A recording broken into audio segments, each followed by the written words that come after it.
Welcome, everybody. Excited to see you guys.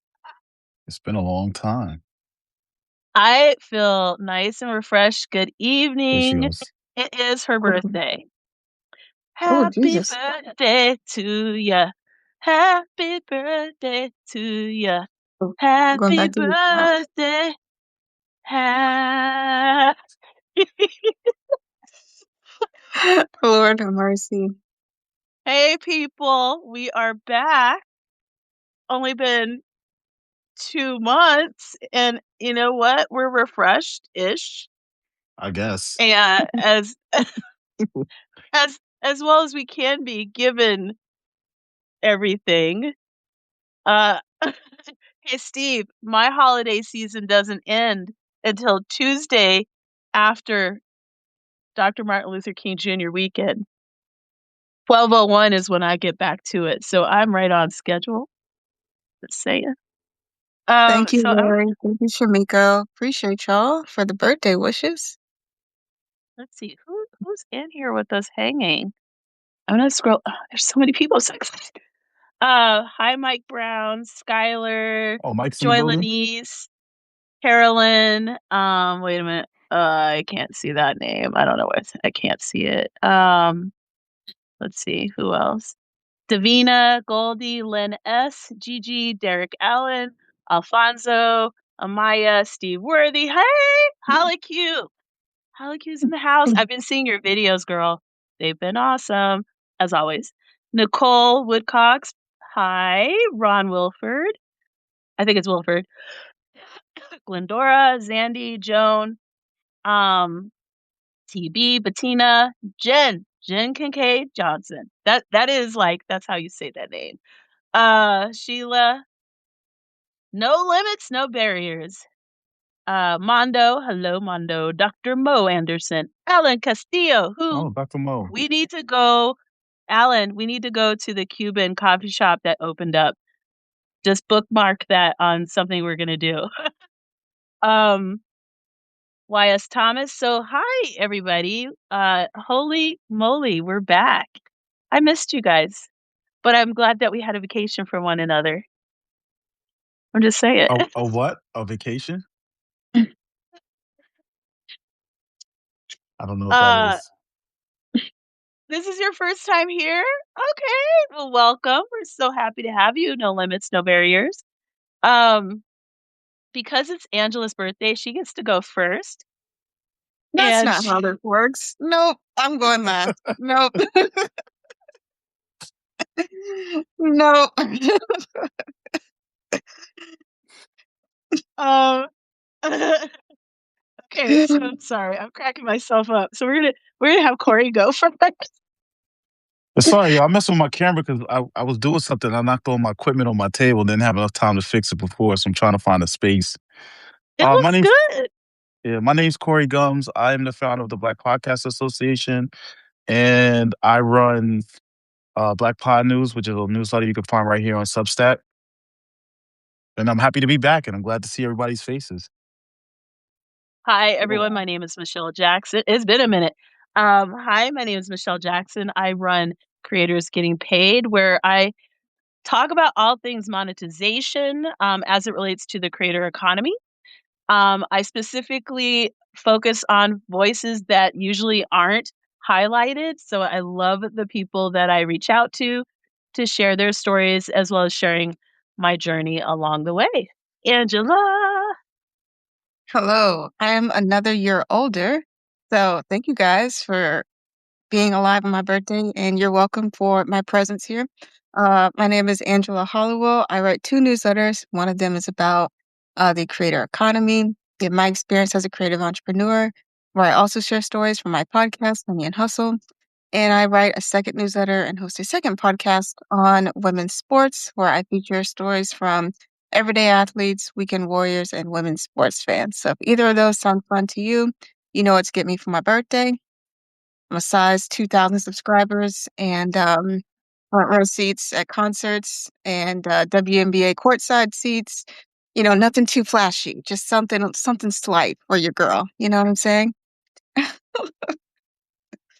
So we typically have like an editorial calendar, kind of a loose editorial calendar for these conversations. But today we thought we would kind of leave it loose and kind of talk about things we're kind of um, looking at for the year. Just it's gonna be random, is what I'm saying. So I don't know why I keep coughing. Sorry, guys. I thought I would start us off by sharing cool stuff that we've seen out there in the content creator space. It could be whatever you want it to be, but we're gonna start on a positive note. So, can I start? Is Go that Sure. for it. usually I don't. Please. Usually I don't. Please. So, one of the things that I've been thinking about specific to 2026 is I've kind of been looking back at 2025 and how the year changed in very aggressive ways that we never would have anticipated in the way that it has. I have a friend who in February lost of 2025 lost about $85,000 worth of agreed upon projects. Like these were in the works, and then because of anti DEI pushes, um, this person lost life changing money really because they were going to quit their job and move forward with working in the content creator space. And so, excuse me, one of the things I kept thinking about, I know I'm not the only person, is why am I doing this thing? Why am I online? Why am I trying to build when I don't feel always like sometimes I was feeling like, does this make a difference what I do? A lot of you know that I was mourning, still, of course, mourning, but very actively mourning last year. So it was just a really hard year. And then as the year kind of progressed, I started like noticing some things that surprised me. And today, someone pointed out that the Harlem Renaissance happened at the time where, like, everything was shit. Like, all of this, like, creativity and growth and intellectualism and, like, all these cool things happened, and it reminded me that, no, don't quit your dreams. Like, dreams flourish at the most surprising times. Excuse me. So, I have been watching a couple of really cool, um things in the content creation space, but one in particular, there's several, but one I want to bring up because these guys might bring up the other one. I have been loving watching a gentleman from New Zealand hang out and experience the American South. His name is Joe Damon. I think it's Damon, Damon. He is, I think Maori, and I'll figure it out. But he looks like a cousin, is what I'm saying. Okay, but he's from New Zealand, and he has literally um like reignited my faith that these platforms have the possibility of working in the way that I imagined that they could, specific to being a person of color in this world. I have loved the conversations. I have loved the dancing. I've loved cracking up as he's eating his way through the South. It's just been a really beautiful thing to watch. And I share this with you guys to say if you have a testimony, a beautiful story or experience that you want to share, share it. Share it. Go out there and explore it safely. But it has I have felt so seen by this creator who is here at a time that I don't know that I would want him to be here, to be honest. And I'm praying over him. I'm not the most religious kid, but I'm just like, let's keep him safe while he's here with us. But I've loved watching the art of this moment and the conversations. It's just been beautiful. So that's what I want to start with. I guess I'll go next because Corey's not looking like he wants to go next. He is it. I want to eat some chocolate while I. It's all good. So I'll name a couple of things. One, but just to piggyback off what Michelle said. So he had some boiling peanuts are boiled peanuts in Alabama, and I thought that was absolutely hilarious. Hey, I have them too. They're yummy. Oh my goodness. I think they're disgusting. That's like probably me losing my Alabama Yeah, card, but he loved them. So I was like, I good for like him. them. Um, but yeah, um, a couple things that I've seen lately that I liked in the online space. So unfortunately, the rumors are true. I did go down the heated rivalry rabbit Oh, hole. I have reheated it only once. But I'm noticing some interesting things in people's consumption habits. Like, I love stan culture personally. It's so ridiculous. Most of the takes are absolutely wrong and terrible, but it's so interesting how people just like get emotionally attached to a show and then just like, Shamiko, man, don't keep that in the drafts. That's disgusting. But um I'm afraid. girl, I need an Alka-Seltzer to take care of myself. What is Okay, thank you. happening? I don't know. But anyways, I think heated rivalry, boiled peanuts come with their own snot. Yes, they do. Oh, That's right, Michael. going off the rails. Okay. Oh my God. We got into the boiled peanut thing. you But got everybody anyways, trauma bonding over boiled peanuts in the comments. heated rivalry, but back to heated rivalry. So people have been making like fan edits. People have been making like graphic designs based on the show. And then just like going back and sharing different moments from the show and clipping Hudson Williams and Connor's story as they're like out in the wild and being just like taken to the moon in the public space in terms of fashion and interviews. And they were at the Met Gala, I believe. So there's all sorts of, they were at the Milan Olympics, just like really, really crazy. Getting to follow these guys' story. It's mostly been healthy as well. And I think that I don't even own a TV. Should I? No. I don't know what to tell you. It's on HBO. But anyways,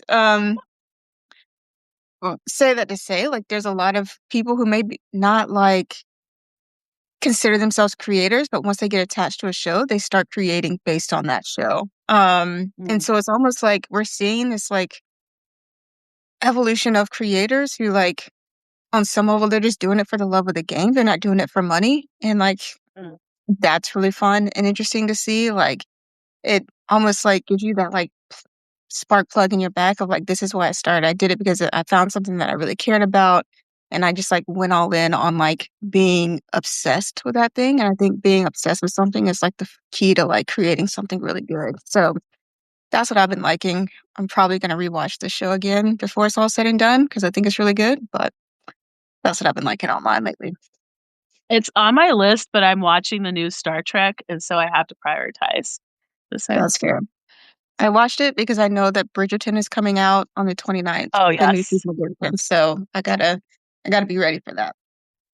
So is Monarch, the Godzilla show that I'm so excited. Season 2. Wait, let me get the right name. Well, for anybody who's new here, besides me, Michelle is huge sci-fi fan, That's so so you're gonna funny. hear a lot of sci-fi stuff going on. Yeah. Monarch Legacy of Monsters Season 2 on Apple TV. Yes, Michael. I'm a hardcore Trekkie, my friend. I've been Yes. watching a lot Hi, of the old Renzi. series, Michelle, this Oh, these past couple of weeks. So let me know. it's been extremely problematic for me. But um, I don't know. For me, new online, you know what I do like? I don't know nothing about heated rivalry, but there's these two creators where they go out in public and they just have like a back and forth. I guess it's a scene, and like they Mhm. do it in between random people. So people like sitting there listening to them talk about their relationship. And like you just start seeing people sitting down, going like this, and like telling them like, at the end, one of them walks away and they like go after him, like like it's like a real thing. It's like the funniest thing ever. It's some heated rivalry scene that happened. I don't know, but these two guys, they go like they're like you'll be sitting there doing work and they'll just stop in between you. You're in between them, and they're just going back and forth with this, with some dialogue, and they just, but people start getting all engaged in it. 69. Wasn't even me this time, guys. She's been sitting there waiting. Why do I sound so far away, Shamiko? I don't know. It's my headphones. Whatever. Don't start, please. Over Just here. You sound good. I don't know, but maybe on the I viewer don't end. know. That's just a connection thing. I have no control. New for me, nothing really. The downfall of TikTok. I don't know. Like, I guess for me, Oh, that's that some people see as a negative, I see it as a positive, but Mhm. I don't know. There's nothing that was really. I'll say this: I show Speed in his journey through Africa, and how, Yeah. despite his ridiculousness and how much he annoys me, but he's just showing like all the different, different aspects of Africa, the cultures of Africa, and just that it's not these stereotypical things that everybody thinks it is. I think was a great way of use of him using his space and his content. I clearly am not his, I'm not No, who his demographic is, right? And so this is the first time I've seen this guy, probably the second. And it has been so fun watching someone his age like discover the world that isn't typically like when I went abroad. So when I was little, I lived in Japan, but as an adult, I went abroad and did very typical, stereotypical, like went to Paris and whatever. I love that his real first like abroad experience was Africa. I think it's just the most beautiful thing, and I hope that he gets an opportunity well, he to went to go China back and really. first. He was in China first, and then he decided to do Africa. Yeah, but for me, I didn't know that. Yeah, Thank you. But I'm just saying, like, I love that for me, this is his first experience, right? Second, um, and I like that so many of us were captured by the journey and involved in his adventure, and I'm like very excited, and I feel like you know, he did a good job of being in community with the people he was meeting versus like doing weird stuff. You know how like sometimes Americans will go abroad and we're just like embarrassing when well, we're that's what he doing these does. cultural That's what he things. does. Yeah, So, yeah, oh, okay, so he held back a little bit for yeah. Africa so that no one slapped his face. Okay. Okay. But Okay, so I liked it though. I like seeing him do that and just just showing the different cultures of different areas he went to. Okay, I have a question for the people that are watching. I think we have enough people here for me to ask. Is there anybody that's watching us on the Substack TV Okay, app? well, bye. that's fine. Keep it 100. All You right. didn't have to. You didn't We have to said announce this your. was a You didn't have to general announce it. conversation. Yeah, like we just got back from not being with each other for 2 months. Peace. But you're watching us on the Goodness. app? That's crazy. Watching what? That's That's crazy. wild. That's Okay. insane. I was so confused by the way when you guys sent that text. I was like, what the hell are you talking about? I Can we not recognized it have customer immediately. service or like freaking, you know, the ability to do pledges? Like there are all these things I want and they never do it. Sure. Since you're watching us on your TV, like, does it look like Oh, the it's desktop app or officially. like the mobile app? Or like what does it look like for you? I mean, obviously you're able to talk to us, so that's great. In the In app. app. I imagine most people are in the app. Huh. Interesting. Hmm. I just thought I would Okay. ask. I thought that was really interesting. They just like launched it out of the blue, but that's like what But that's what Substack they has do been all the doing lately. time. They just do Yeah, that all they the never time. announced or like share a roadmap. They're just like, hey, we did this thing. All right, see you in 6 months. So Yeah, they just randomly just send you. They just say, "All right, by the way, we're doing this now." Wow. yeah, there's a TV Oh, app. Larry, Yeah, that was me the other day when they announced it. So it's new, okay? I don't know. I would love to Um, hear both like you and Corey plus like people in the audience. Like, do you guys think this is gonna like take on? Like, do you think they're actually gonna be able to compete with YouTube TV or any kind of like streaming app on TV for like screen time in a tangible way? I That's a good think question. Michael, we know they didn't ask. We know they didn't ask. That's not the question. We know. That's funny. go for it, Corey. Go for it, Corey. I mean, I don't think anybody can compete with YouTube in that capacity, right? They're already they just there's YouTube, right? I didn't. I kind of figured when I saw the news of the app, I was like, "Oh, this is what the whole live thing, adding the live format to the platform. This was the end game for them with that was to have enough, give everybody enough content, get everybody adapting to live, doing lives on here, and then releasing a tool that allows you to tune in." I think they are kind of tone deaf in a lot of ways, um, because they're not. And you advocate a lot about the creator side of Beehive, how it's built Mm, for creators. I think they're dropping the ball, especially with all the journalism part. The journalism part, I think they're trying to. I think, and this is my personal opinion. I think the release of a TV app is more trying to compete with news stations more than YouTube. mm. Mm, Creating a tool Oh, that allows people to get that content from journalists and stuff that they have on the platform. that no is lie a though. really So, good idea.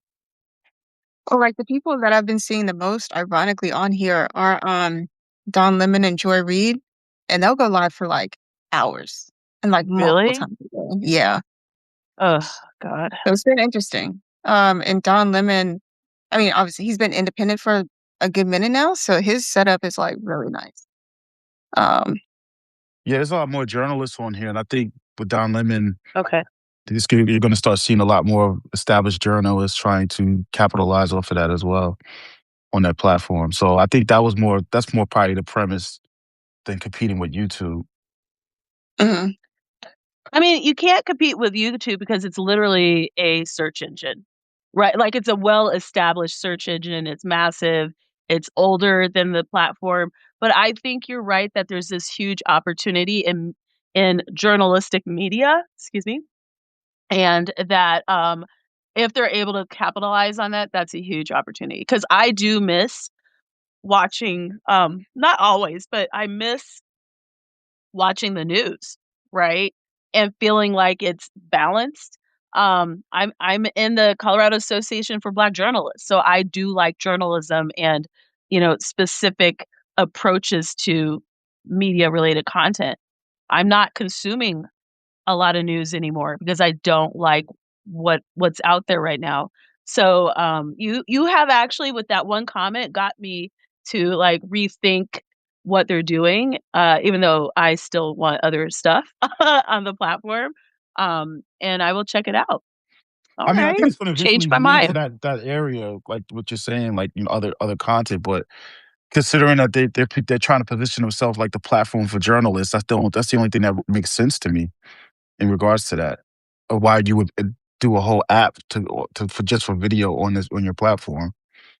So Really quick, Sherry James PMP asks, "Is the live version of what Clubhouse wanted to be?" Yes. I Ooh. didn't use Clubhouse that much, so I don't know. I think Clubhouse was almost like a room where it was more audience involvement. Like we're live right now, but we can't bring you guys into the live stream, I don't think. Right? Versus like Clubhouse, if we were live, everybody here would be able to get on the mic. And I don't think oh, that's the case. yes, yeah, similarly, yeah. So it was more accessible in Clubhouse to get on a show than like on this platform. Yeah. I wanted to Coach test out the video from the browser tonight, Mhm. but I was having laptop issues, so We'll have that to didn't try that happen for tonight. too. Yeah. Let's Coach do that on Tucker says, another day. Coach Tucker says, we have to remember with who Substack started for. It was writers, if I'm not mistaken. I'm sure they want to keep their initial identity while expanding it.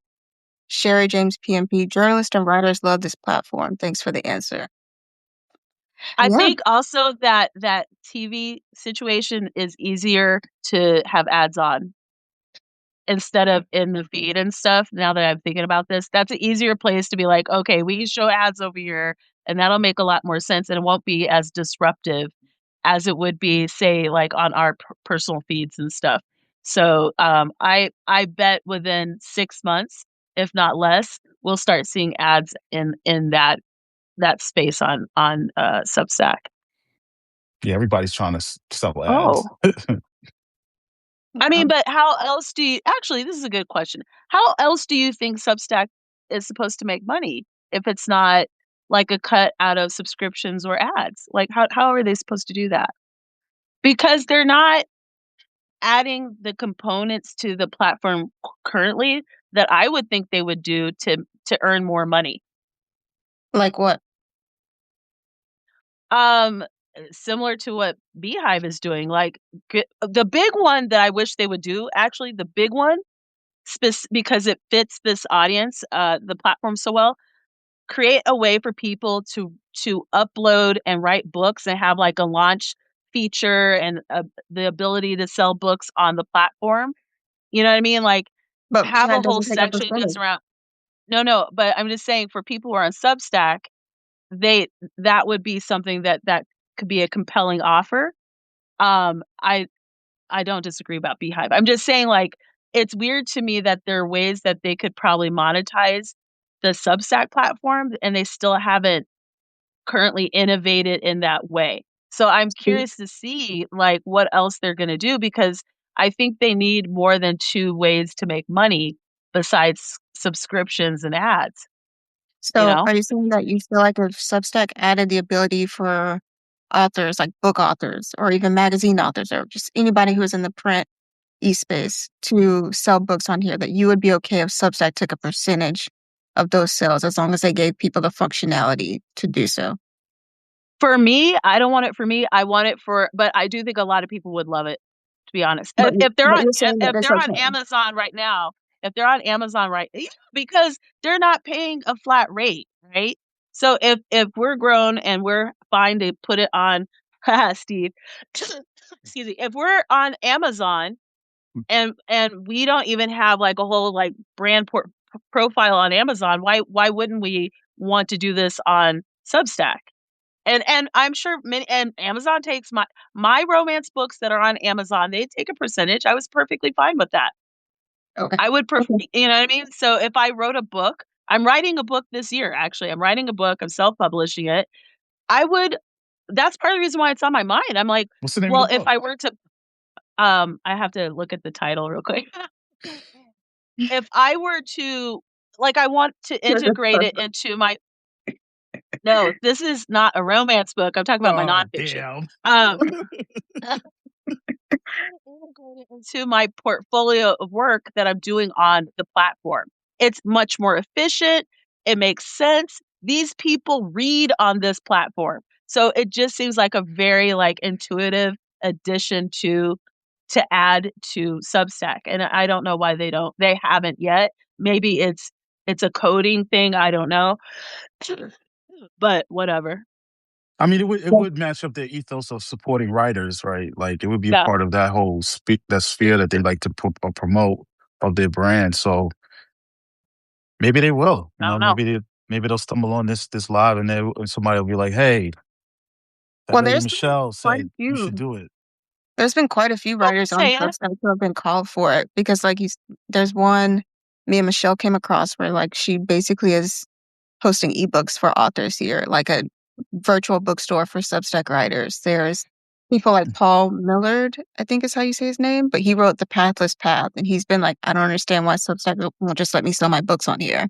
But now I got to go through Mhm. this whole third party platform to like sell books and sell bundles when this could be like, and he's like made mock-ups for them and everything. And he's like said he's gotten in touch with support somehow. And was like, hey, could y'all just do this, The please? mythical Substack support. I mean, Not no, the robot.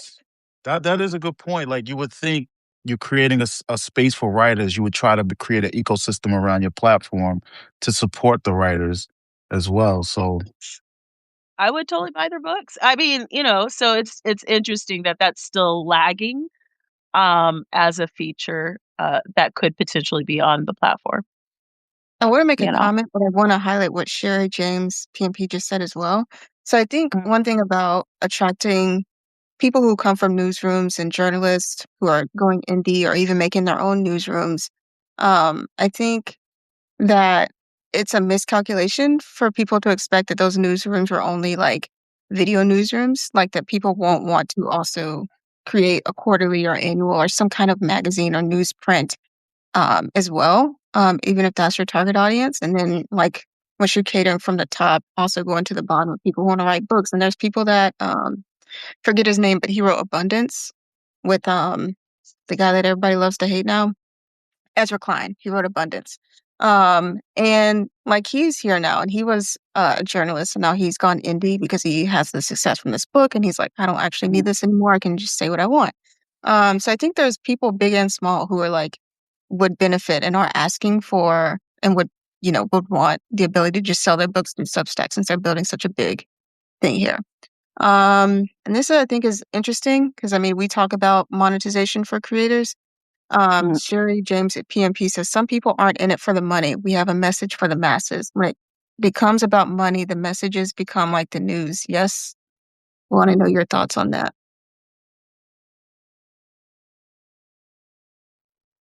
I I I believe that there are parts of your that you can have a message, but I have to pay my mortgage.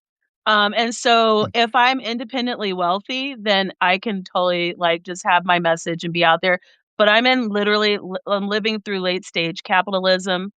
Um, People are sick around us. I want to donate money to help people. So I need to be compensated for my work in addition to sharing my message. But I understand the ethos of what you're saying. I'm in a different headspace on that. As somebody who created a platform to platform Black podcast creators and give a space that doesn't have it, Mhm, I think it's even more important that we try to raise capital mhm, through that space. One for me, one so that the contributors can be compensated for the time and the work that they do. But here's the real issue, and especially for people of color, when it comes to the monetization of their content, right? It's the disparity in pay and the value. Right? mhm, It seems like our content, there's everything put in place to devalue our content so that they can get it cheaper, right? mhm. And I think it's and from conversations I've had behind the scenes, I think it's important for us to capture our value, capture our worth, get the data for it so that when we go to the negotiating table, we can say, no, this is what it's worth. And this is what I deserve to get for it. So it's not really convoluting the message. It's basically saying that we have a very powerful message that is worth you compensating us for or us getting paid for this work that we do. Because a lot of times we work we're working 10 times harder just to do just to get a piece of content in front of somebody Mhm. that that normally that would be throwing money at one of these creators who have I love Threads now because they're getting torn apart on Threads for the nonsense that they do. Uh, And I think it's important. Like we can't always say that money devalues the message, right? That's sometimes my money behind a message. I think it's all about how you do it, right? So it's a tool. Money's a tool, like anything else. It's how you use it and how the person who's seeking to use it how they apply it to what they're trying to do. So I think the biggest thing is if you think somebody's in it for like for instance, the past couple of days, there's been a lot of performative. I mean, to the bad point where some baker out in Minnesota was like, "Let's do bun cakes for just ice or justice or something." oh my lord. Like that's when the message gets convoluted about money because you have a person who's simply trying to use this thing and create a movement to promote their business or to position themselves in that space as a leader through their business. So I think part of the problem with the monetization argument and money and messaging is that who are you really supporting, right? Like I think people are lazy when it comes to that. I think it's a cult of personality. I think and then when the person's like Ezra Klein says something or does something, then everybody's like, "Oh my God, I can't believe it." When the whole time they've been problematic and saying little things here and there, showing you that. So I think we have to be real careful. But I think for our community, even with our community, because Lord, there's content out there that's being supported. I'm like, "Gee, like, how did they even get this far?" But there's an audience for everything. But I think we do have to really be careful with that whole money over messaging thing and really, as they say, use media literacy. Yes, it Alex, you has. It did. You might be a few minutes late, Alex. she dipped out for a minute because she missed that part. I do want to bring up something that is funny. Excuse me. So I referenced my book that I'm writing.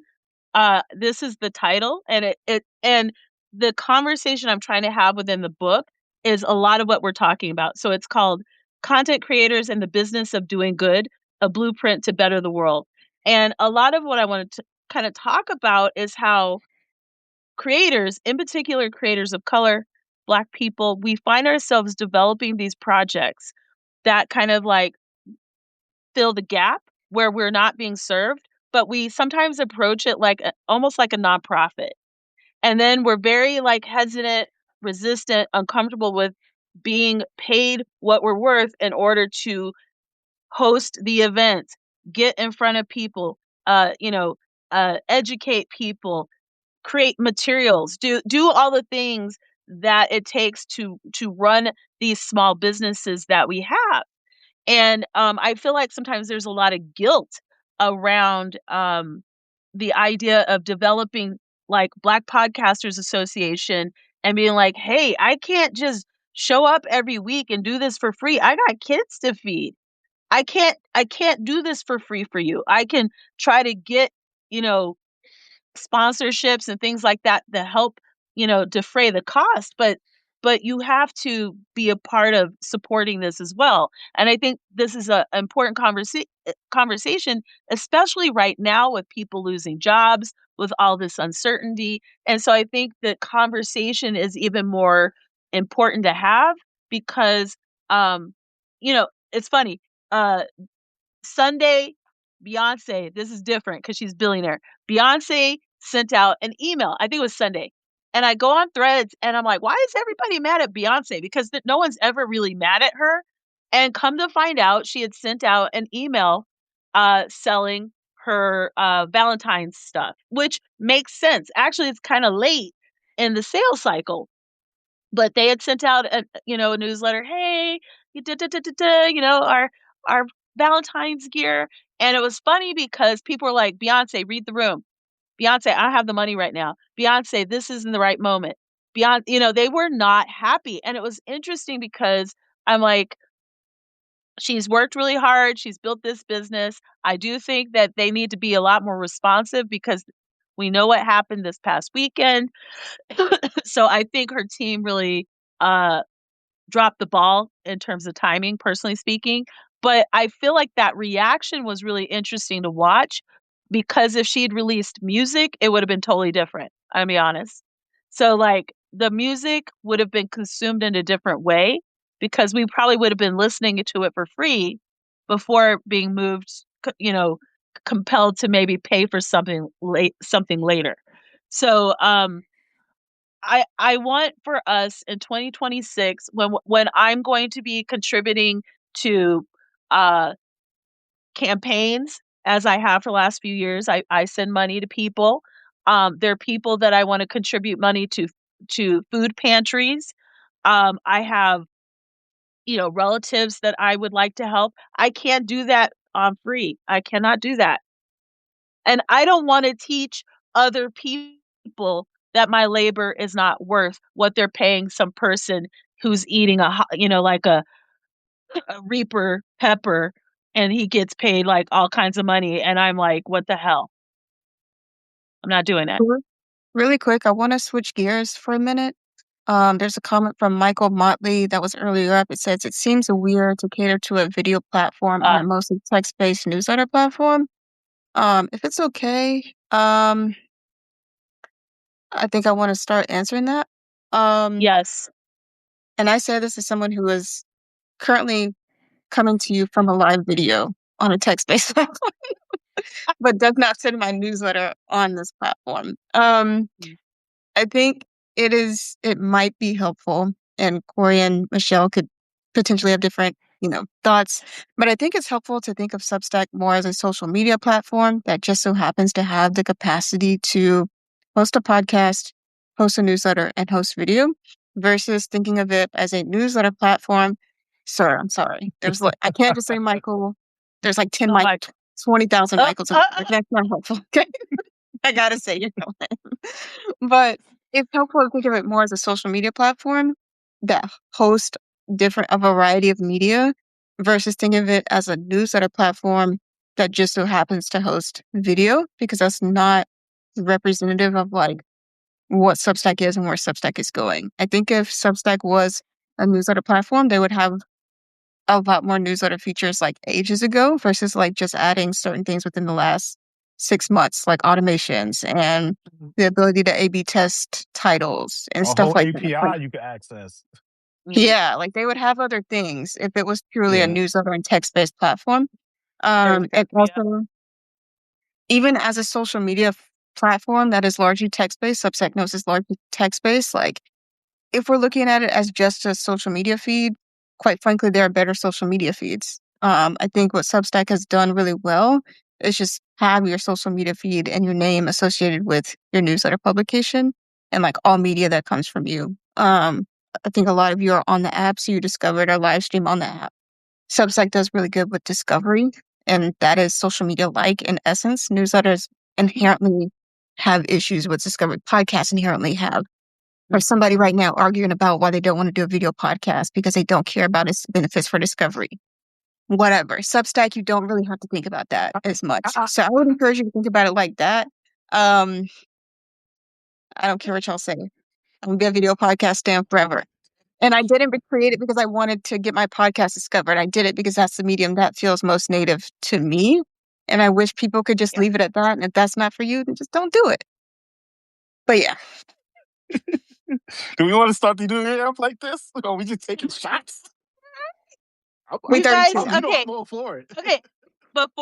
Before we get deeper into it, okay.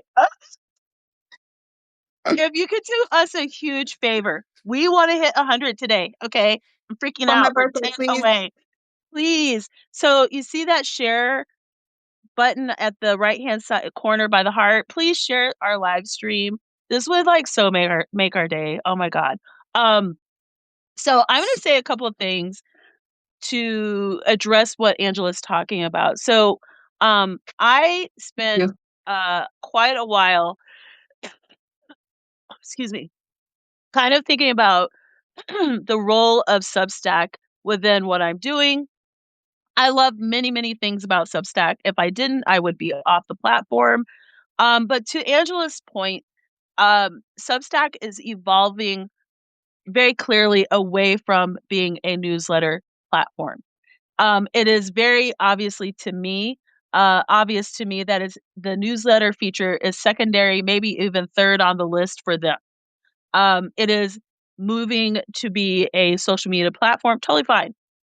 But what that means is for me, with my goals, I've had to um, really think about how can I best move towards the goals that I have, given the platforms that I'm on, right? And so I too will be emailing differently behind the scenes. I won't be using Substack to email my newsletter because the features that I want and need in order for it to make sense are not on the platform.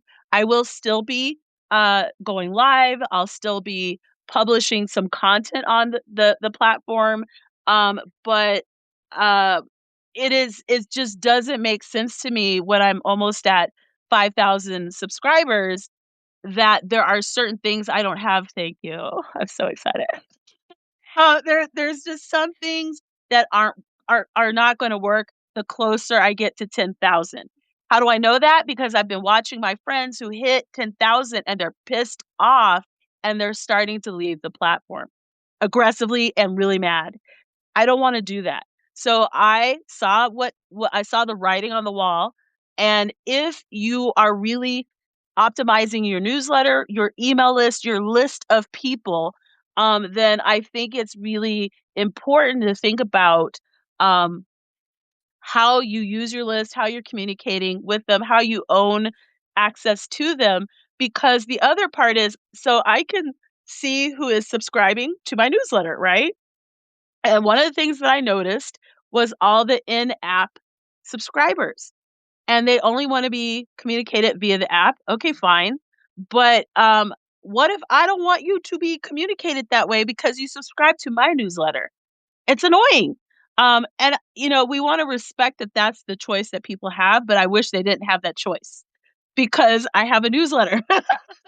So I, instead of making Substack wrong, nope, we're not doing that. I had to totally like reconfigure and like rework the back end of what I'm doing so that I can make the money I need to make, so I can reach the people I need to reach, so I can have the data that I need to have, because I just don't want to make them be in the wrong when I just can just change what I need to do. And so I spent quite a bit of time. That's part of the reason why we had a break over the holidays, so that we could kind of look at our brands, look at what we're building, and see what's working and what doesn't work. And I feel the newsletter feature, because it's not a priority, most of our newsletters probably aren't doing as well as they could if those other components were prioritized on the platform. So what are So some issues? What is you say with the people who have like the high count? What are some of the issues that they're having? so you keep hearing me talk about customer service. So things come up when you have like 1,000 paying subscribers, right? And they are unable to reach like a human. I'm one of those people that I need a human. So I stopped aggressively trying to monetize my Substack. Once I had several friends crash out kind of publicly, and I was like, I'm paying attention to this. Cough, cough, And Danielle. Cough, cough.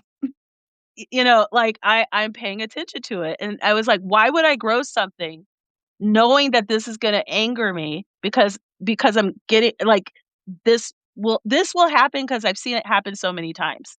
So the customer service is a huge issue, because if you've got multiple thousands of people, at least 1,000 people paying every month, but you can't talk to a person to resolve an issue, you're pissed off because your clientele is pissed off, and they're trying to get you to do something to resolve an issue for them.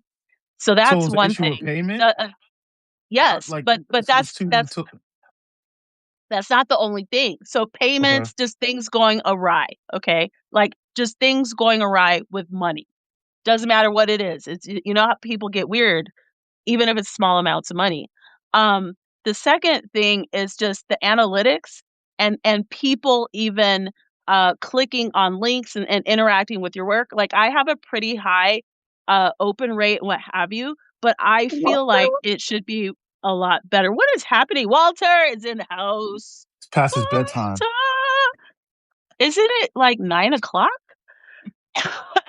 It is. I Okay, could I was just say I more, was but just I'm just wondering. saying Yeah.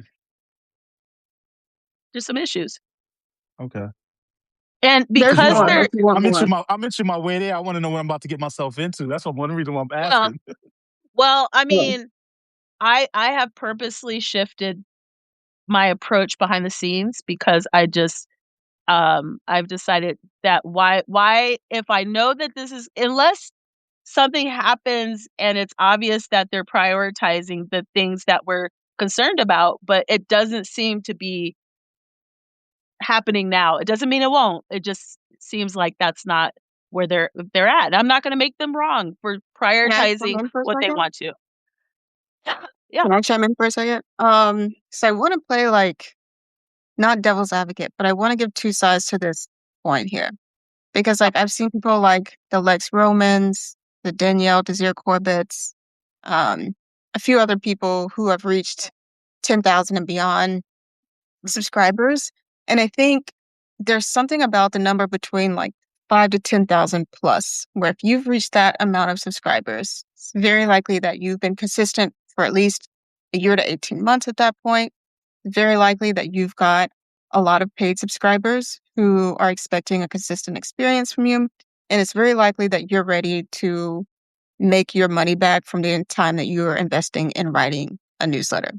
And I think what I'm hearing from a lot of people is one, they are sick of not having true automations. They're sick of not being able to segment their audience to their most engaged subscribers so they can sell specifically to them. And they're tired of, again, not having customer support to ask questions when they want to do specific campaigns. All of those, quite frankly, are enough to drive any sane person mad. One of my issues with Substack was also with paid subscribers. One, I don't like how they show paid subscribers data. It is not usable, accurate, all the things. And I think when people are like, okay, yes, like I'm getting a lot of paid subs and I don't pay anything out of pocket, they Mhm. start doing the math on what it would cost them to host their list on a Beehive, a Kit, or something like that, and get all the features they need, but also save money on the back end because those platforms don't take a percentage. So outside of Stripe, so like I think Lex did the math on one of the bigger writers on here. I think her name is Amy Suto. She has like Oh, yes. Yeah. Mhm. yeah, but basically, like, Lex did the math and was like, if this is what you're getting paid, you're basically letting Substack take 20K a year when you would only pay Beehive like 2 grand a year. Like, the math doesn't add up. And there's a couple people that I think also fall within that bracket. There's the Feed Me's of the world, who I know would probably be she'd probably be an enterprise account because she sends daily, and I think she has at least 20,000 subscribers. So that many, like we're talking, what's that, roughly 20 emails a month, to 20,000 subscribers. That's a huge amount. That's definitely almost an enterprise account. So for her, she's like, well, I don't pay anything, and I aggressively paywall everything. So cool. I'm making my money. Substack can do what they want. She also has a very interesting relationship with Substack, which is true for a lot of bigger writers. The people who have 10, 20,000 and above, the Barry Weisses, the Lenny's newsletters of Substack, they get a completely different experience than the people who are just like everyday users of Substack, even if we I have mean, even 5,000. down to the That's design of not their cool, actually. right, even to the design of their newsletters and stuff. Correct. You They see just get that a lot of things Substack that we gets don't yeah. get. So I They think get that the gets spoke features. It's like correct. a white glove, you know what I mean? Yeah. But if I know that I'm a small, like, it's big money to me and I care about it. And I just I see the trajectory that I'm on and I just don't want the hassle. Do I have paid turned on? Absolutely. But I stopped in the summer, partly also because I was depressed because, it was morning, but I saw the other stuff and I was just like, why would I actively build this out when I feel like there are issues that still don't seem to be um discussed or resolved in the way that I'm hoping they could be. That said, I wanna say, like, I've decided to stay on the platform. I've At this point, all of them are problematic, right? Like, they all are, okay? Not But behind, I but go will on. no, but Well, Beehive to me isn't a social platform. It is a Correct. newsletter. No. It's totally like last spring I did a whole podcast about stop comparing the two. They're completely different things, right? And I feel like the more I notice like people out there in the world being like, Beehive and Substack are so similar. They're not similar. Have you used them? Like they're completely different, especially as Substack evolves beyond anything to do with newsletters. So for me, like understanding how the roads are diverging, right? I want to optimize the different tools for what they're best for. I love and actually what we're using Substack for is exactly what it's supposed to be. We're optimizing the live, we're collaborating, we're in community with people, we're putting up content. We might not, like Angela and I might not be pushing it out direct from the Substack feed, but you can just publish it without pushing it out. Like I'm using the platform in most of the ways they want us to. I share notes occasionally. It doesn't do anything for me, but occasionally threads threads is where I shine. Sorry. I do well on threads, but I don't know what's the notes feed does. I don't even care. So I just show whatever I feel like it and call it a day. It seems to be working. And there you go. That's all I got. So I'm using Substack I think in the way that they really would like us to use it for moving forward, right? They want us to be on their live stream. They want video content. They want probably frequent video content, which is what we do, both solo and collaborative with other folks. Oh my God, I'm so excited. And so I feel great about it. And thank you to Substack. Like I appreciate this.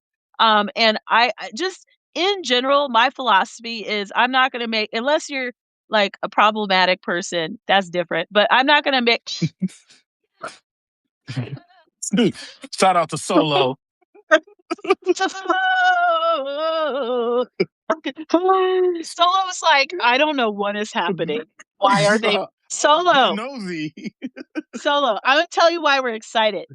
You are our 100th person today. This is the first time we've had 100 people on our live. It is Angela's birthday as well. This is our first live of 2026. We did this for a year in 2025. This is auspicious. Yeah. Yeah, yeah, yeah. I'm so Hundreds in happy the right chat. now. Let's go. Oh. Oh, best 101. Oh my God. You guys are so geeked out. Um, so This yeah, is even like, better you than 69. I'm so happy right now, dude. Can I want to know, chime in real quick because oh, I think my experience with my newsletter is a little different. yeah. Because of the way it's set up. But I've had a couple consultations over the past couple of weeks, and one of the things with people want to start podcasts was like, like I've incorporated like we got to get you got to get the newsletter, right? The newsletter, and we all know, we all see Rob talk about how if you have an idea, if you want to test it, start the newsletter and see people join it, right? And I kind of understand that now, especially from a podcasting point of view. I look at Substack from the perspective of me working with people who want to do podcasts as a great entry tool to helping them understand how to use newsletters. And because of this discovery aspect, it helps build the confidence. It helps because I look at it like this: a person 9 times out of 10 is actively signing up to your newsletter, right? I do know that when you subscribe to other newsletter, they recommend it. um, they do recommend it. Mm, You get a newsletter to other people that might be in alignment with what they're looking at, and that's what you get a lot of likes from that, but you also get a lot of unsubscribes because when you push out content, people realize I don't know how signed up for this, whatever. But the couple people I've recommended to recently to do it, it has helped them to understand better the whole finding your audience and creating content specifically for an audience you want to target through and Substack because of it's such an easy entry point helps them to do that. So like I see it from that perspective, but I think everybody's needs are differently, that's why I was asking you, Michelle, like when you reach a certain milestone, what are those problems? Because if it's a consistent thing across everybody reaching that mm, milestone, we kind of need to be aware of it before we get to it. So like you like prepare like you do, because not everybody has access to mm, the inside scoop with some of these people, like we do with Danielle or some of these other creators. But I do see the benefit, even though they may not be giving you the best newsletter experience, I do see the mm, benefit as an entry level tool for somebody who's getting into content creation, who's looking mm. to even use it as practice to finding their voice and finding out what they want to say and what they want to do. I 100% agree. I think that the tricky part is paying attention so that you don't spend so much time focused on this that you like a year or two later, you're like, why isn't this working? So I think you are 100% right. If you've been building out a brand for a while, right? And growing a newsletter has been last on your list. You're like followers, followers, followers. Have been on TikTok. Have been doing all these things, and now you're like, um, oh, maybe I should grow a list. And you come on Substack, and you have this opportunity to kind of experience the process of doing that. I agree with you. It's a wonderful place to get started and get used to the process of like uh how to write copy for your newsletter, how to engage with the people on your list, all that stuff. The concern I have is that there is just I don't want people like 2 years from now with 7, 8, 9,000 person lists not making money. That's the big one, not making money because really your list is supposed to help you earn money. And they're frustrated because they're like, why is this not working? And so I think that's the thing you have to be very, very careful with. Like, you just have to really pay attention to how your newsletter is working and diversify the traffic onto your newsletter. I just would never want all of my signups coming solely from Substack. I want it to be coming inbound from a lot of different places, just to make sure that the the list stays healthy. Can And I I jump in think here for a us, second? yeah. Sorry. Um, on testing. So Ariel Nissenblatt, she has Earpods Collective, I think, or Earbuds Collective, which is like her main one, and she has two other newsletters on Beehive, and then she has a couple on Substack that are like podcast niche specific recommendation newsletters that she's like testing out to see if there's interest, right? I think she has one that's like sports focused and one that's like Oh. true crime. And she's like, I can't justify going up to the max plan, which allows you to have, I think, like 10 newsletters or something, in order to like um pay for that. Right. She's like, I just need to see if there's demand first before I put it money behind it. So I think from that standpoint, like if you have a main newsletter somewhere else and you want to test sub like versions of that somewhere at like low risk, I understand not wanting to pay for that. I think my other thing with Corey, who was like, well, if Substack, you can host podcasts, Substack, you can host newsletters. Why don't we just do it there first? See if it's something you can stay consistent with, see if it's something you like, see if it's something you can market. There's an interest for it, then move over if you want to, because Substack does allow you to like take your step off, which is something they did say, which I can appreciate. Um, I think even then, it's hard for me to recommend Substack, and it's for a couple reasons. One, I think once you hear certain horror stories, you just can't unhear them. And one of them is with the girl who lost like everything. I think she lost like all 10,000 subscribers plus like 100 plus paid subscribers. And Substack was like, we can't get your data back. And she hadn't backed it up. And so I think there's some data security, data privacy issues with Substack. And she's not the only one who's had that problem. I think she was like the main one, but even I can say when I moved from Substack to Lucy. Beehive, when I had That's Lucy Werner. paid podcast episodes, they did not go. And there's like no way for me to back them up unless I download the audio But again and put it but somewhere else on a separate but that feed. horror story you can have on any platform. Like that can happen on Beehive. That can happen anywhere. So to That's be just the fair, nature of the it's beast. not actually. So the reason why it happened specifically on Substack was because she was trying to delete her podcast feed because she had moved it somewhere else, and that deleted everything. Right? You don't have a podcast feed on Kit or Beehive or Ghost or something like that. So I think it was specifically like a podcast related incident. So I think that's problematic. The other thing with Substack, it's analytics. Like I I think gotta push back on that. I gotta push back on it as somebody who writes code. Because that sounds like a clear bug issue that can happen on any platform. Because that's a crud issue and how that can happen on any platform. Because I've seen data loss on plenty. I've even suffered data loss on platforms where like due to certain things. But that's just the nature of you operating on any of these tools. None of these tools are safe. Whether it's Instagram, Facebook, there's just some of them probably may have better protocols, but throughout all of their journeys into becoming companies, there is a very small percentage of people who lose data on here that is not recoverable, and to the point where even Google will tell you in their documentation that if you do X, Y, and Z, it's not recoverable. So like I say we have to take caution of people's horror stories.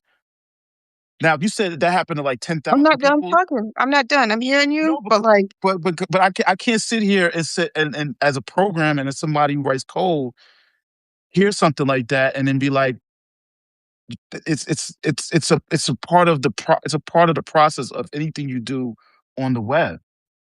so I think I there's two things that can be true here. I think like, yes, you're always at risk for your stuff being deleted. I think the other half is she tried to reach out to Substack support and she got nothing. that's Well, that's an that's the issue. issue. That's a Substack Yeah. issue. So there's that. You know what I mean? Like, so obviously, like, don't base it on like edge cases like that. That was, I think, an edge case. But also like something to note, like when you put a lot of your eggs in one basket, like what can potentially go wrong with that? So I think there's something there. I'm not saying don't do it. Obviously, I started on Substack. I think there's value to start on Substack and understanding like how to meet other writers and how to collaborate and how to market a newsletter Yeah. and how to do all those things. I think that needs to happen when you feel like there's not a lot of risk, when there's not money involved. But I think like very quickly, if you're doing this part of your business, like I am, I'm a full-time creative entrepreneur, like you're gonna be like, yeah, this is worth me paying a little extra to like have the security that I need to like feel good about having my work on here.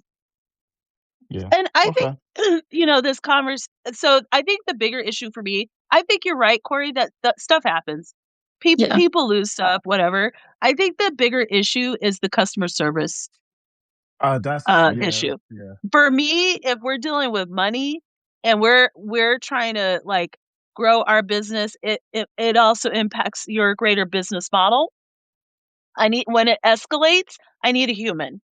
I don't want a chatbot.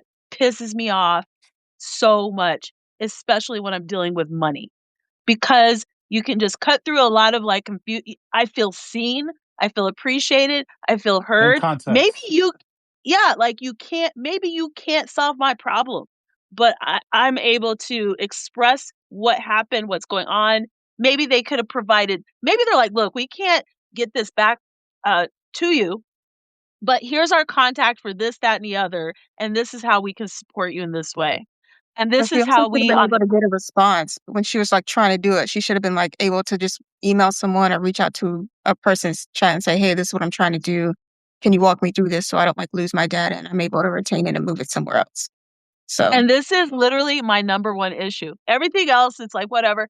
The when I'm dealing with growing, the amount of energy it takes to do all this, and I'm working hard, and all of a sudden I've got all this money coming in, hopefully, and then I have a problem that comes up, and then I can't get someone to talk to me. That pisses me off, and it hasn't even happened yet. You and myself had chargebacks. Actually, this is a good example. We had chargebacks this past year, right? And I was pissed off about that situation. It wasn't like $25. And I won, because I was in the right. Anyway, but I had to communicate with like a disembodied experience, right? Like I had to like upload stuff, whatever. And each time I would think about this chargeback situation, I get pissed off and find more details and like upload it. And it took 5 months, almost 5 months to like find out what the resolution was, like what they decided. But usually on Substack, what's going to happen is your customer wants something resolved quickly. They don't want 5 months of you trying to figure out why the system keeps charging you over and over again. Yeah. If you have 20 people, all of a sudden they're they've dropped off from paying you, you want to figure out, well, what happened? Was it me or was it a tech issue? And so I just think, you know, that's not where their heads are at as a team. I see. I mean, okay. Well, we So would never I know because there's no roadmaps, there's no there's it nothing. information. There's just a well, random, hey, by the way, we're launching this. And they don't even put it out through like official channels. It'll come out through like Feed Me's newsletter or like a random article in The Verge. It's like there's no direct official communication from Substack at all. Not even the founders. They don't even say nothing. They just let stuff drop and be like, "Oh, you guys are using this. Cool." Yeah. so I'm at that point in life. I'm not going to make them wrong for you guys do whatever makes you happy. And You're just I'm going going to to use it as move. a tool that I'm going to you, use it the way I need to. I've yeah. recognized what's not going to work for me. I'm not going to make them wrong. I'm going to keep it moving. You guys will see me every week. You'll see content, but the back end is very different because I don't have time for them to catch up to where I'm at in my business. I just Well, I don't have that time. it's like what Walter said in the comments, different tools for different stages of your business. So, Exactly. yeah. Exactly. I know Exactly. we're over an hour. At some point, I think I want to talk about Medium because I think Medium is actually a really good, interesting case study as it relates to Substack. Do you want to talk about it now? I mean, it's 9:10 and it's my Up for birthday, it. so I'm I'm gonna up for keep it. it a buck. Not really. Another time. Okay. I What do you think Angela want wants to Medium to is get do? thriving. Angela wants to get her birthday bottle of A wine. drink on. That's right. I'll blame her. Actually, Sunday I'll be 1 year sober, so I'm actually very Oh, excited. Mocktails. All congratulations. right. Yeah, Okay. cute mocktail for me. So, Sorry to all hear that, right. but congrats. Um. Okay. So we're gonna start wrapping this up. I am so excited. Right. Let me What get some. does Steve have to say? Steve. Oh my Michael, god. it is a wonder that we have not been kicked off Substack, so just keep coming back so they don't think nothing's wrong. Okay, cool. We said we like things. We like what we're doing. That's it. Um I think let's start 2 wrapping years? up. I am so Congrats. thrilled about the 108. Oh my god.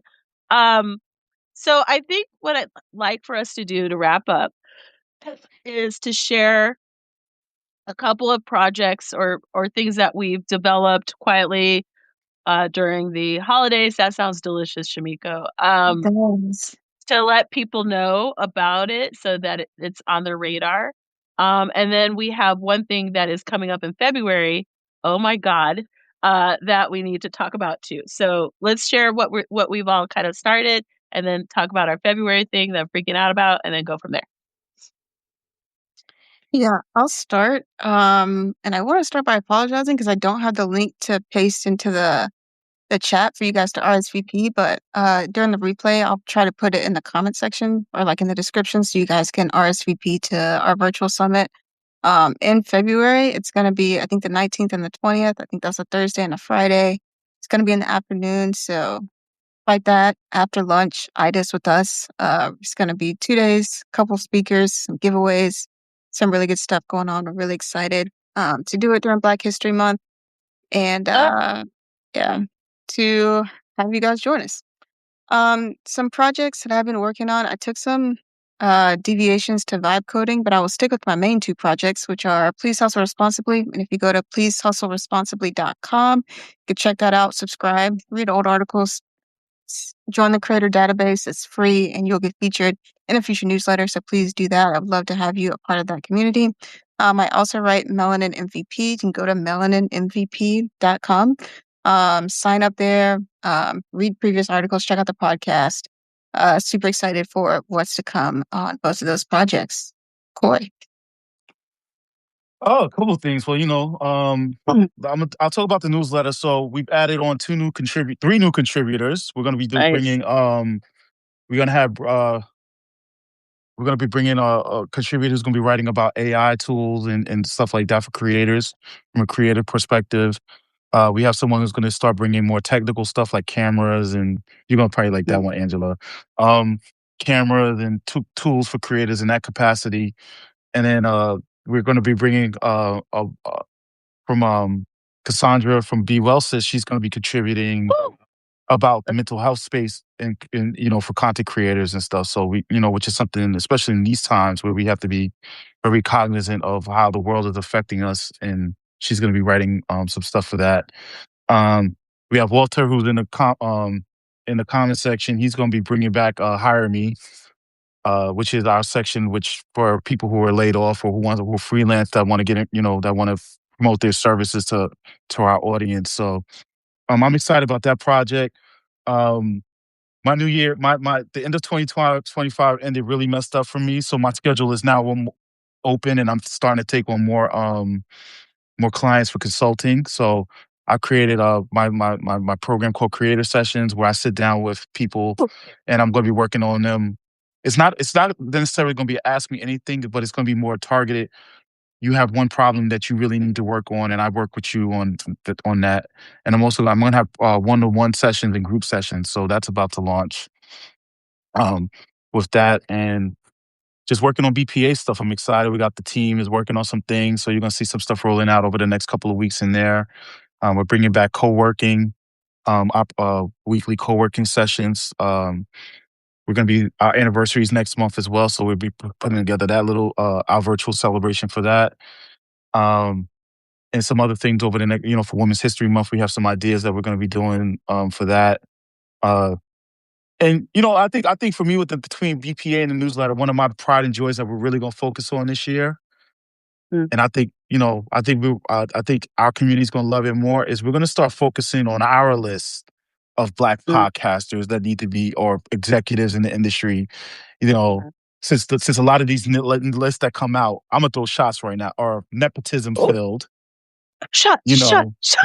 With their token Latino Black people that they like to constantly rehash in these Yeah. lists. So we decided we're going to be doing our own list and highlighting more of the voices and people that are really have true influence behind the scenes in the industry.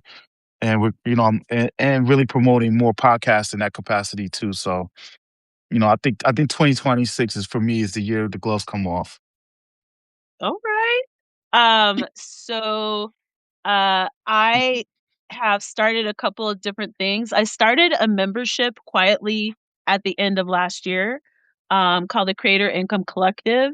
The only way to even find out about that is through the newsletter, which clearly will be sent out differently. So if you're on the newsletter, you'll hear about that via the newsletter or through the podcast. I do want to talk about one of the important features of the community, a couple of them. One, it is purposely low cost. I love a low cost community. I want to keep it simple. I want it to be a professional development tool that you don't have to stress out about, especially this year when things are expensive. The Creator Income Collective has a important tool, which is a list of different creators' newsletter information. So if you want to collaborate, I'm ignoring that. Collaborate with one another. If they say yes, you can, and it's a great way to grow your list, which is I think for a lot of people hard to do, hard to get in front of different audiences, and so this is that value add. Um, I also have started in a meetup group here in Denver, called the Denver Creator Content Creator Meetup. And the reason why I started it was I was a part of a bloggers meetup for like 5 years here in Denver, and it was amazing. It was a really good experience. And for the last 3 years, I've been like, why hasn't someone started something? Like I was really missing that locally. And literally, I just launched it today. People are starting to sign up. Our first meetup is at the end of February. So if you are visiting Denver, come and join in. If you live in Denver or the metro area, please sign up. Just, email me, let me know, or DM me and I'll give you the details. I'm really excited about it. And then finally, my big area of focus is getting people to grow their lists. And so I have a workshop all about how to grow your list. That will be the thing that I'm really focusing on uh, throughout the year. So I'll be like hosting that. It is paid, but not expensive. Hosting that throughout the year because it's clear when you have people freaking out because TikTok is doing what it's doing now, freaking out about all the changes on the platforms, their content being suppressed, stuff like that. That we need to make sure that we cover our asses. That's right, Walter. I don't have time to mess around during late stage capitalism and fascism. I'm busy. Okay. So I'm busy this year. Um, that's it. I think that's it. Do we have anything else we need to share before we Well, Angela, right? Angela? What? Did you What am share I you were sharing? oh, it was I did forget something. And I think What?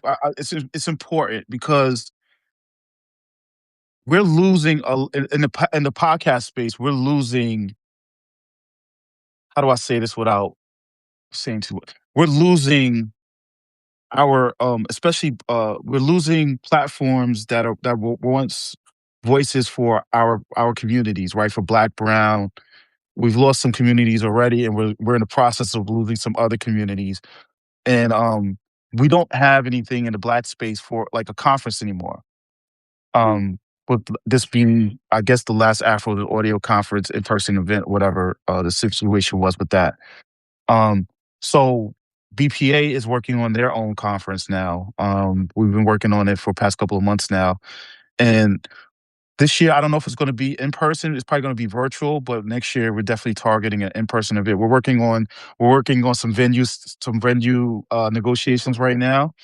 So that's the only reason why it's going to be up in the air. But the plan B is if we don't get it going, because I don't want to do any half-ass stuff. So if we can't Mm. do it right, we're not going to do it. But if we can't get the physical event off the ground, we're going to start virtually and work our way up to a physical event. So it's going to be happening. No, not in ATL. Nobody wants to do it in ATL. Uh, The uh, fucking shade. How we catch a spirit. sorry, I forgot I'm not talking to Walter directly. My bad. Nah, I mean, look, if there's a venue in Walter, if you know of a venue in ATL, I'm definitely open to the discussion. Anyway, I'm ignoring that comment, but the point is that we're losing these voices that were important in the dialogue outside. These collaborative voices outside, and we're losing our spaces that were safe spaces for us to congregate and talk about our issues. So, um, so I'm trying to save, fill these gaps, but we're going to be working on that, and more information will be coming. That's the team is working on it, not me. The team is working on that. So I'll have more updates over time, but I just want to throw that out there. That's one of the big projects we're working on this year too. Oh, I forgot to mention something too. I have a conference that will be coming. That will be, I want to say the second weekend of October. Topics already picked. Everything's like ready to rock and roll. So that will be coming up as well, and it's something that I've never seen Black or Brown creators do. And so I'm very excited to work on that. So yeah, I'm remembering what my thing is, 113. but like, gotta put up or shut up. I, Um, they do. That's part of the problem, but that's a whole other discussion. so good. I remember what I was supposed to announce, but we're gonna wait on it. It needs to cook in the oven a little bit more, but that's okay. It's got to We announced a incubate. lot. Yeah. No one's Yeah. gonna remember it, but I'll remember that it's 113 people. Yeah, I'm I want to thank happy. everybody for helping us reach this milestone. Thank you for being Can here. we Yeah, screenshot this? Like, can we I did. screenshot the? You did? Oh, I'm so Yeah. happy. Okay. Well, you guys, you made our day. Honestly, thank you so much for hanging out with us.